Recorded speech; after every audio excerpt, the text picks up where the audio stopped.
하나님의 말씀 받습니다. 하나님의 말씀 열왕기상서 15장 9절로 이하 15절까지의 말씀입니다. 한 절 한 절 교독하고 마지막 절 함께 하겠습니다. 이스라엘의 여로보암 왕 제20년에 아사가 유다 왕이 되어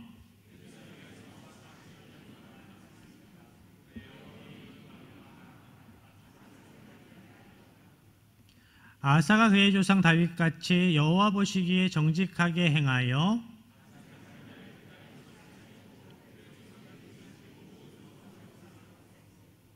또 그의 어머니 마아가가 혐오스러운 아세라상을 만들었으므로 태후의 위를 폐하고 그 우상을 찍어 기드론 시냇가에서 불살랐으나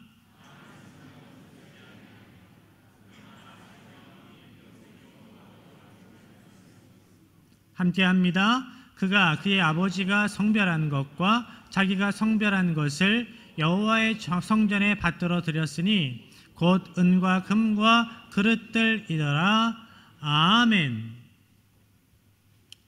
우리가 살아가다 보면 좋은 사람도 많이 만나는데 참 못된 사람들 많이 만납니다. 못된 사람도 있고 좋은 사람도 있고 그렇죠. 그런데 가끔 참 드물게 그 못된 사람의 자녀들이 참 괜찮을 때가 있어요.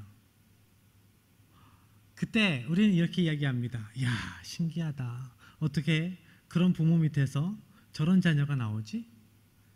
야, 다행이다. 그 부모 안 닮아서 참 다행이다. 그런 이야기를 내가 들으면 어떨까요? 그 이야기를 내가 들으면 내 자녀에게 대해서 누가 그런 말을 해도 이거를 좋아해야 될지 나빠해야 될지. 오늘 본문 말씀 가운데 그런 사람이 나옵니다.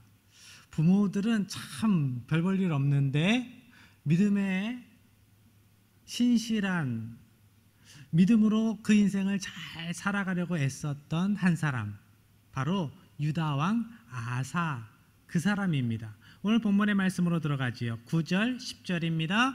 이스라엘의 여로보암 왕 제20년에 아사가 유다 왕이 되어 예루살렘에서 41년 동안 다스리니라. 그의 어머니의 이름은 마아가라 아비살롬의 딸이더라. 아멘. 아사가 유다의 왕이 되었습니다. 아사의 할아버지도 아버지도 우상 숭배하는 사람들이었는데 특히 본문에 그의 어머니 마아가는 뼛속 깊이 우상 숭배자였는데 아사는 그렇게 살아가지 않았습니다. 그렇지 않았다 말씀하죠. 11절입니다. 아사가 그의 조상 다윗같이 여호와 보시기에 정직하게 행하여.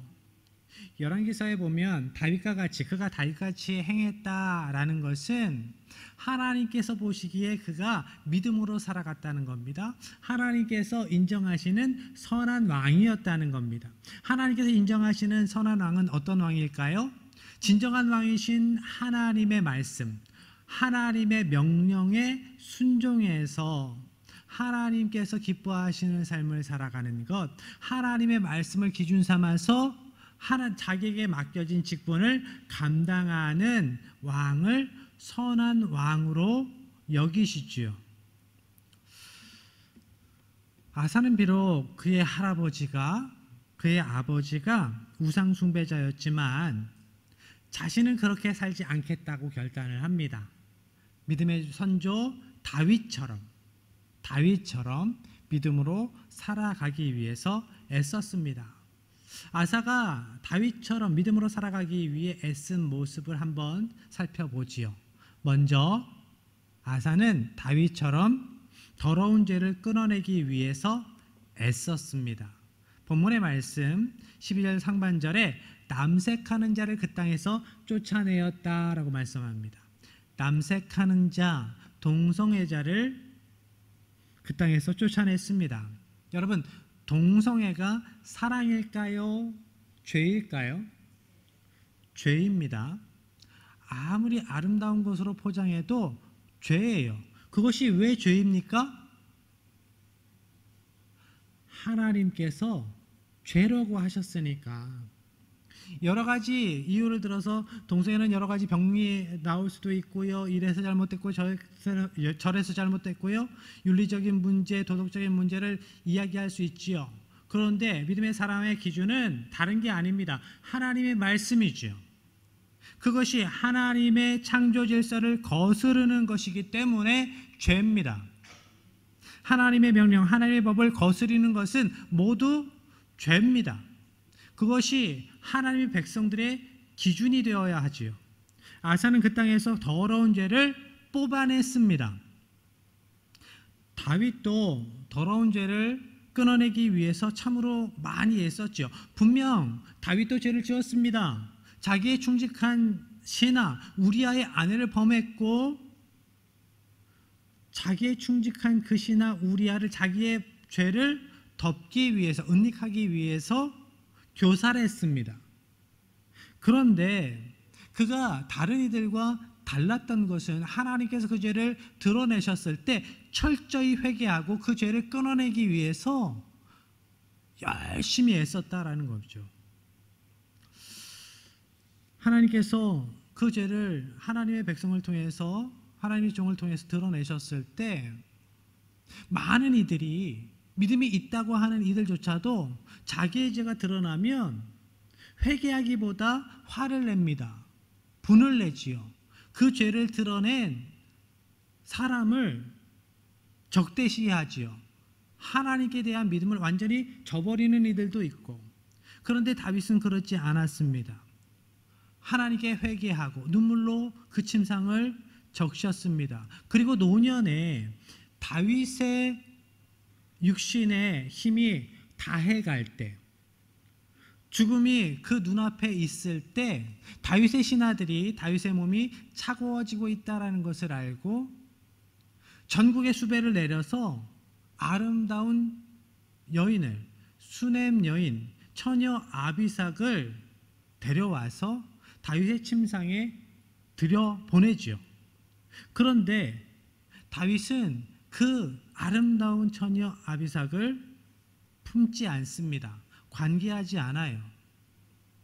다윗은 죽음을 맞이하기 전까지 계속 끊임없이 자기가 저질렀던 죄를 경계하면서 죄를 짓지 않기 위해서 애쓰고 애썼습니다. 이것이 하나님께서 믿음의 모델로 다윗을 세우신 이유예요. 어떠한 일이 있을 때 하나님께서 원하시는 대로 살아가기 위해서 애쓰는 것, 많은 유혹이 있을 때 그 유혹에 빠지지 않도록 끝까지 애쓰는 것, 죽음을 눈앞에 둔 상황 가운데에서도 다윗은 끝까지 그 죄를 범하지 않기 위해서, 그 죄를 끊어내기 위해서 애썼습니다. 아무리 거룩한 척해도 죄를 끊어내지 않고 믿음의 열매를, 거룩한 열매를, 성령의 열매를 맺는다는 것은 말이 안 됩니다. 실질적으로 하나님께서 기뻐하시지 않는 죄를, 더럽게 여기는 죄를 끊어내야 해요.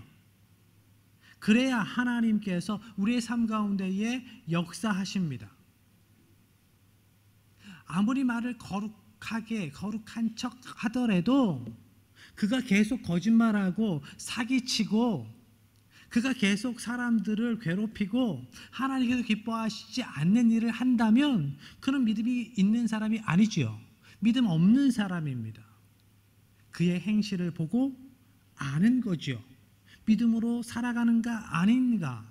우리가 다 온전하지는 않습니다. 그렇지만 매 순간순간마다 하나님께서 기뻐하시는 삶을 살도록 노력하는 거예요. 다윗처럼 아사가 그렇게 살아가기 위해서 애썼습니다. 두 번째로 아사는 다윗처럼 무엇보다 하나님께 드리는 예배를 온전히 드리기 위해서 애썼습니다. 12절 하반절에 그의 조상들이 지은 모든 우상을 없앴다라고 말씀하죠. 아사가 자라왔던 환경이 그렇게 좋지 않습니다. 그의 할아버지가, 그의 할머니가, 그의 아버지가 우상 숭배를 했어요. 그 모습을 보고 자랐단 말이죠. 아기 때부터. 그 우상들은 그 땅의 풍요를 위해서, 정치적인 안정을 위해서 여러 가지 이유로 들여온 우상들이었습니다. 갖가지 이유로 수많은 우상들이 세워졌고, 자기의 부모, 자기의 조부 계속 그 앞에 우상 숭배할 때 그 아이를 데려갔을 거예요. 그런데 그렇다고 그의 아버지 르호보암이나 그의 할아버지 르호보암이나 그의 아버지 아비암이 야, 오늘부터 하나님 예배하지 마, 이렇게 이야기한 게 아니에요. 그들이 하나님도 섬겼다라는 거죠. 하나님과 우상을 겸하여 섬기고 있었다는 겁니다. 그 당시 고대 근동에서 다른 나라들은 다신론이 일반적이었어요. 종교 혼합주의가 일반적인 것이었습니다. 이 신도 믿고 또 이 신도 믿으면 더 복 많이 받을 거 아니야, 이런 생각인 거예요. 그렇게 종교 생활했어요. 여러분, 내 마음대로 내 욕심 채우자고 믿는 것은 신앙생활이 아닙니다. 믿음 생활이 아닙니다. 종교 생활이에요. 저는 정통교단 안에 종교학과가 있어서는 안 된다고 주장하는 목사입니다. 종교학이라는 것은 기독교뿐만 아니라 다른 종교들도 그냥 배우는 거예요. 그러면서 종교학을 배운 사람들이 이렇게 이야기합니다. 다 좋아. 다 구원받을 수 있어. 많은 자유주의 신학자들이, 이 땅에 많은 자유주의 신학자들이 그런 이야기를 했어요. 한국 교회가 이렇게 어려워진 이유는요, 다른 데 있지 않습니다. 하나님을 바로 믿지 못해서예요. 오직 예수님만이, 십자가 복음만이 생명입니다. 유일한 구원의 길이에요. 이것을 잘못 가르친 목사들 때문에, 이것을 잘못 가르친 신학자들 때문에 한국 교회가 이렇게 어려워졌습니다. 하나님을 온전히 예배하지 못했기 때문에, 두 마음 세 마음 품었기 때문입니다. 하나님은 그것을 가증한 것이다, 죄다, 그렇게 말씀하세요. 우상은 죄예요. 하나님만 온전히 섬기는 참된 믿음을 하나님께서 원하십니다. 하나님께만 온전한 마음을 드리는 참된 예배자가 되어야 하지요. 다윗이 하나님께 온전한 예배를 드리기 위해서 애썼던 사람입니다. 다윗성에 법궤를 들여올 때 다윗은 하나님의 법궤가 그 성에 들어온다는 것이 너무나 기뻐서 그 앞에서 춤추며 찬양하고 예배합니다. 그런데 멀찍이서 성 안의 창문에서 이렇게 보던 미갈이 비웃어요. 그리고 다윗이 앞에 왔을 때 이렇게 이야기를 하지요. 왕이 얼마나 채신머리가 없는지 그 앞에서 들고 뛰네, 비아냥거립니다. 그때 다윗이 미갈에게 이렇게 이야기를 하지요. 이것은 내가 하나님 앞에서 한 것이다. 사람에게 보이려고, 너한테 잘 보이기 위해서 이렇게 한 게 아니야. 내 눈에는 하나님만 보였어. 나는 하나님만 봐. 하나님만 바라본다. 하나님께서 내 기도, 내 찬양, 내 율동을 받으셨으면 돼. 그리고 덧붙여서 이렇게 이야기를 해요. 하나님께서 누구 손을 들어주셨는지 좀 제발 봐라. 하나님께 불순종해서 다 깨진 너희 가정, 너희 집안 꼴 좀 봐. 지금 하나님께서 행하신 놀라운 일들을 너가 보면서도, 경험하면서도 왜 이렇게 하나님께 드리는 예배를 폄하해? 네가 뭐라고? 이렇게 이야기를 하는 거예요. 다윗이요, 입이 거친 사람이 아니었습니다. 그런데 아내한테 그렇게 이야기하는 거예요. 네 집안 꼴 좀 보라고. 사울의 집안을 하나님께서 패하셨다. 너무 완곡하게 기록되어 있지만 이렇게 이야기하는 거예요. 하나님께 불순종해서 네 집안 파탄 났잖아. 그러면서도 아직까지 그렇게 교만해? 하나님께 드리는 그 예배를 그렇게 폄하해? 야, 좀 제대로 봐라. 다윗은 다른 것은 다 참아도 하나님을 깎아내리고 하나님께 드리는 예배를 폄하하는 것, 그 꼴은 못 봤어요. 그것이 다윗의 거룩한 분노였습니다. 세 번째로 아사는 다윗처럼 하나님의 말씀에 순종하기 위해서 애썼습니다. 다윗이 하나님의 말씀에 순종하기 위해서 얼마나 많은 피나는 노력을 했습니까? 광야 시절에 광야에서 도망쳐 다닐 때 자기를 죽이러 온 사울을 죽일 수 있는 기회가 있었음에도 불구하고, 여러 번 있었음에도 불구하고 사울을 죽이지 않았습니다. 다윗의 부하들이 이것은 하나님께서 주신 기회예요 라고 이야기를 하는데도 거룩하게 다윗의 부하들이 포장을 해줬는데도 그렇게 하지 않았습니다. 하나님의 말씀을 거역하기 원치 않아서 하나님께서 기름 부어 세우신 자를 자기 마음대로 하는 것은 하나님께서 원하심이 아님을 알았기 때문에 손대지 않았습니다. 자기 부하에게도 그렇게 하지 말라고 명령하죠. 그런데 다윗의 마음 가운데 진짜 사울을 죽이고 싶은 마음이 요만큼도 없었을까요? 저 사람만 내가 지금 바로 지척에 있는 지금 칼로 찌르면, 내가 손 안 대도 내 부하를 시켜서 칼로 찌르면 이제 고생 끝 행복 시작일 텐데, 이런 생각 안 했을까요? 그렇지만 다윗은 자기 기분을, 자기 감정을 역행하면서까지 하나님의 말씀에 순종할 것을 결단하고 애썼습니다. 우리를 공격한 사람, 우리를 계속 괴롭히는 사람을 대할 때 그에게 웃어주는 것이, 그에게 축복의 말을 하는 것이 얼마나 어렵습니까? 그렇지만 다윗은 그렇게 하기 위해서 애썼어요. 애쓰는 겁니다. 믿음은요, 우리가 참 믿음 좋아서 내가 착하고 선해서 그렇게 살아가는 것, 그렇게 살아지는 것이 신앙이 아니에요. 그것이 믿음이 아닙니다. 내가 그렇게 못할 위인인 것을 나도 알아요. 그럼에도 불구하고 하나님께 나아가서 구하는 거죠. 제 힘으로 안 됩니다. 제 힘으로 안 됩니다. 하나님 아시죠? 저는 용서할 수 없어요. 저는 용서할 수 없습니다. 그렇지만 하나님께서 용서하라고 하시니까 제가 결단합니다. 그렇게 살겠습니다. 이것이 얼마나 힘든 일인지 우리가 알잖아요.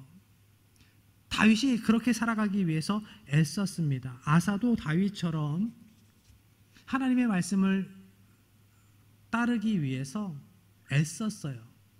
피 끓는 결단을 하죠. 13절의 말씀입니다. 함께합니다. 또 그의 어머니 마아가가 혐오스러운 아세라상을 만들었으므로 태우의 위를 폐하고 그 우상을 찍어 기드론 시내가에서 불살랐으나 우상을 없앴습니다. 특별히 그 우상 중에 아세라상을 제거했는데 본문에 그의 어머니 마아가가 혐오스러운 아세라상을 만들었기 때문에 그 아세라상을 찍어서 불태웠다라고 말씀합니다.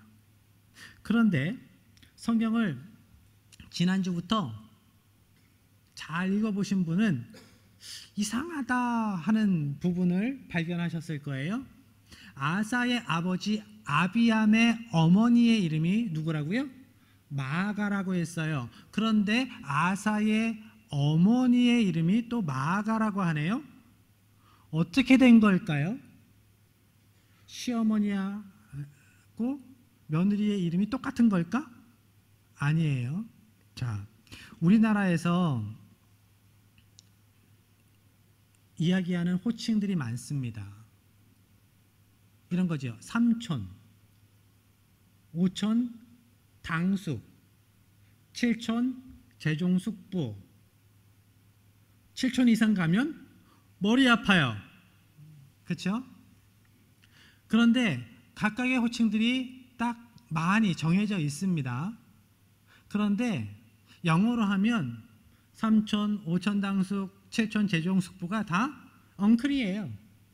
아저씨, 엉클. 그런데 히브리어 헬라어는 영어보다 더 심해서 그 단어가 더 적기 때문에 한 단어가 여러 가지 뜻이 있다 말씀드렸지요. 딸이다, 아들이다 할 때 그것이 딸일 수도 있고 아들일 수도 있지만 손녀일 수도 있고 손자일 수도 있어요. 오늘 본문에 나온 어머니, 히브리어로 옘이라고 하는데 이 단어도 어머니를 호칭하는 단어이기도 하지만 할머니를 호칭하는 단어이기도 합니다. 그런데 옛날에는 히브리어를 헬라어를 번역할 때 그걸 잘 몰랐어요. 그래서 그냥 어머니라고 다 직역을 한 거죠. 아무튼 마아가를 압살롬의 딸이라 했지만 또 사실은 손녀였습니다. 압살롬의 딸은 다말밖에 없습니다. 다말이 우리엘과 결혼해서 마아가를 낳았고 마아가가 르호보암과 결혼해서 아비암을 낳았고 아비암이 아사를 낳았어요. 그러니까 마아가는 자기 남편 르호보암 때부터 자기 아들 아비암, 자기 손주 아사에 이르기까지 악한 영향력을 계속 끼친 그러한 황후였다라는 거예요. 우상숭배자 할머니 마아가가 어떤 우상을 주로 섬겼는가 보니까 아세라를 섬겼는데 그 우상이 혐오스러운 우상이었다라고 말씀합니다. 그런데 우상이라는 단어 안에 똑같은 뜻이 있어요. 혐오스럽다, 가증하다. 우상, 혐오스럽다, 가증하다라는 단어의 어원이 같습니다. 그러니까 우상스러운 우상, 뭐 이런 뜻이지요. 그 아세라 우상은 더 더럽고 더 혐오스러운 우상이었다라고 말씀하고 있는 겁니다. 하나님께서는 우상은 더러운 것, 가증스러운 것, 죄된 것이라고 말씀하는데 그 가운데에 아세라는 더했다. 아세라 우상은 더했다. 고대 근동에서 우상 숭배자들이 아세라를 어떠한 여신으로 믿었는가 하면 풍요를 주는 신, 다산을 허락해 주는 신, 성을 주장하는 신으로 믿었어요. 그리고 그 아세라 신전에 나아가서 제사할 때 그 아세라를 기쁘게 하기 위해서 신전에 있는 사제들과 섹스를 했습니다. 관계를 했어요.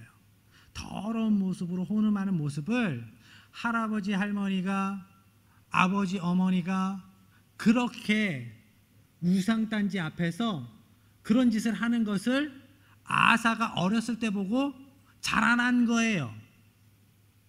그런 꼴을 보고 자라난 아사가 하나님께 올바른 예배를 드리기 위해서 결단했다라는 것이 얼마나 놀라운 일입니까?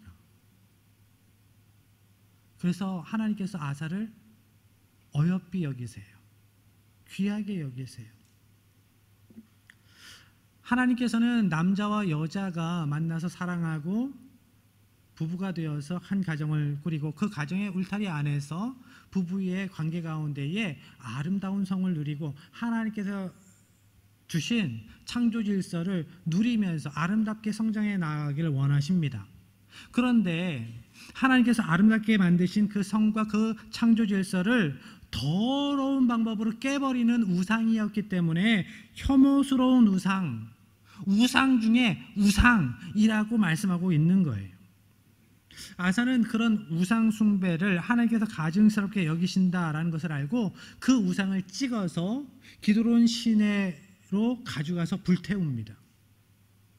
그리고 비록 혈연관계였지만 할머니이지만 그 혐오스러운 우상을 이방 땅에서 유다 땅으로 이스라엘로 끌어들여서 백성들을 죄 가운데 빠지게 한 참혹한 더러운 죄를 저지르게 한 그 왕후 마아가 왕후를 끌어내립니다. 그 왕후의 자리를 폐하지요.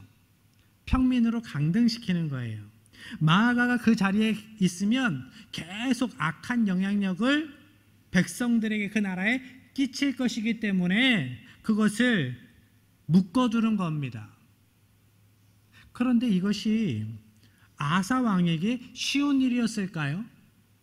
그가 아기 때부터 자기를 보호해주고 양육해준 할머니예요. 그 무릎 위에서 자라났어요. 엄마처럼 그러한 존재가 할머니 마아가예요.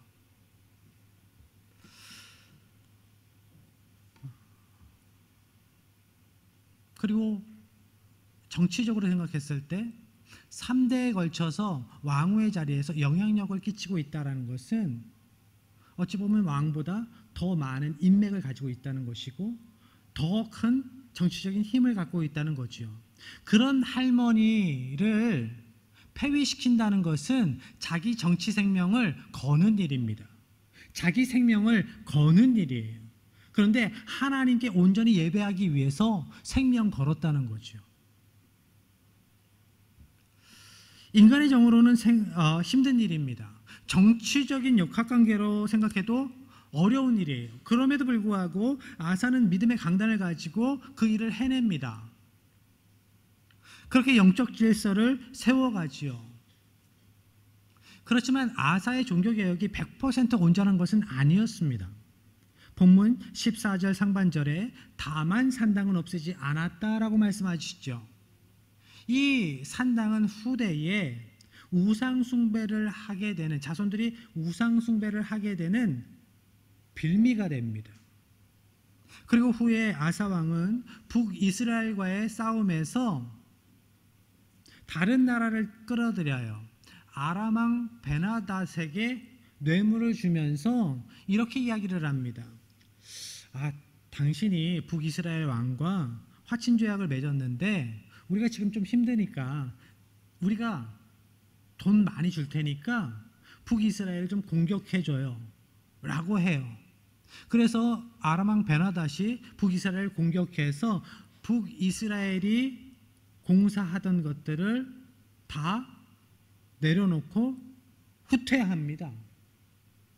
북이스라엘이 후퇴했을 때 그 건축자재들을 다 끌어다가 남유다에 필요한 일들을 해요. 엄청난 국가적인 이익이 있었고 겉으로 보기에는 참 지혜롭네, 똑똑하네, 우리 왕은 이렇게 평가를 받을 수 있는 일을 합니다. 그렇지만 하나님께서는 그 일을 죄로 여기세요. 하나님께서 진노하십니다. 하나님께서 화를 내세요. 동족을 물리치겠다고 이방 나라를 이용해? 안 될 일이지.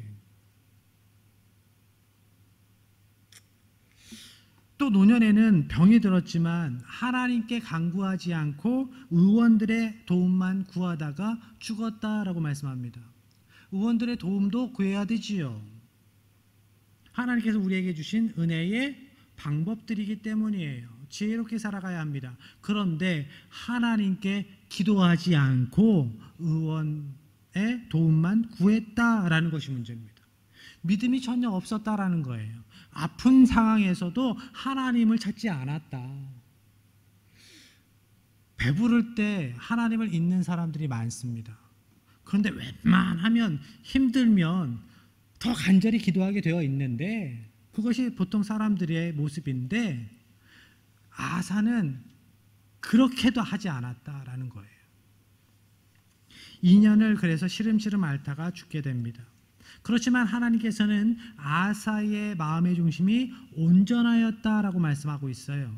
14절 하반절입니다. 그러나 아사의 마음이 일평생 여호와 앞에 온전하였으며, 아사 왕의 노년의 그 실책과 불신앙, 두려움으로 동족 간의 전쟁에 이방 나라를 끌어들인 것, 그리고 하나님께서 하나님의 책망의 말씀을 주시기 위해서 보낸 하나님의 사람을 가둔 것, 잡아다 가둔 것, 그 죄에 대한 대가는 분명하게 있었습니다. 그 발이 썩어서 고생하다가 죽게 되죠. 그런데 그럼에도 불구하고 아사에 대한 성경의 종합평가는 여호와 앞에 온전하였다 였습니다. 왜 그랬을까? 왜냐하면 하나님께서는 아사가 더러운 우상을 제거하고 그 영혼들을 하나님께로 돌이킨 그것을 귀하게 기억하셨어요. 예배를 귀하게 여긴 아사의 마음을 기억하셨어요. 그래서 그 아사의 믿음을, 그 아사의 헌신을 기억하시고 그가 하늘에 쌓은 상급을 인정해 주십니다. 마지막으로 오늘 본문 15절 함께 합니다. 그가 그의 아버지가 성별한 것과 자기가 성별한 것을 여호와의 성전에 받들어 드렸으니 곧 은과 금과 그릇들이더라. 아멘. 하나님께서 그가 하나님께 드린 것을 기억하셨다라는 거예요. 아사가 다윗과 같은 믿음의 거장이 되지는 못했습니다. 다윗처럼 끝까지 순종하지 못했기 때문입니다. 그렇지만 하나님께서 은혜로 봐주셨습니다. 더러운 우상을 없애고 백성들 그 영혼을 살린 하나님께로 이끈 그 공로를 인정해 주셔서 그가 다윗의 길로 행했다라고 평가해 주세요. 더 귀한 일, 영혼 살리는 일에 그가 생명 걸었기 때문에 바라기는 하나님께서 아사에게 베푸신 은혜, 다윗처럼 봐주시는 은혜가 여러분에게 있기를 축복합니다. 그리고 더 나아가서 다윗처럼 노년에 더욱 순종함으로, 더욱 죄를 멀리함으로 하나님께 인정받는 하나님의 백성 되시길 바랍니다. 그래서 다윗처럼 여러분의 믿음이 하나님께서 이 세대와 다음 세대에 내어놓으시는 믿음의 모델이 되기를, 하나님께서 믿음의 우리 자손들에게 너희 할아버지처럼 믿음 생활해야 돼, 너희 할머니처럼 믿음 생활해야 돼, 하나님께서 너는 너의 아버지처럼 너의 어머니처럼 믿음 생활하면 된다, 그러면 돼 라고 말씀하시는 그 음성이 여러분의 자녀 손에게 들려지기를, 하나님의 음성이 분명하게 여러분의 가정을, 여러분의 가문을 세워가시기를 주님의 이름으로 간절히 축복합니다.